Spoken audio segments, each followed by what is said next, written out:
Environment and market, M. Content. Market, customer. 1. Key concepts in identifying and understanding the consumer. 2. Consumer analysis through 2.1 Observation. 2.2 Interviews. 2.3 Focus Group Discussion, FGD. 2.4 Survey. Content Standard.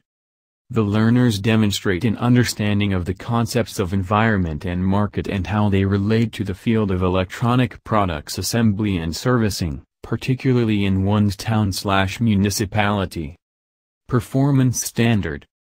The learner shall be able to create a business vicinity map reflective of the potential electronic products assembly and servicing market in the locality, town.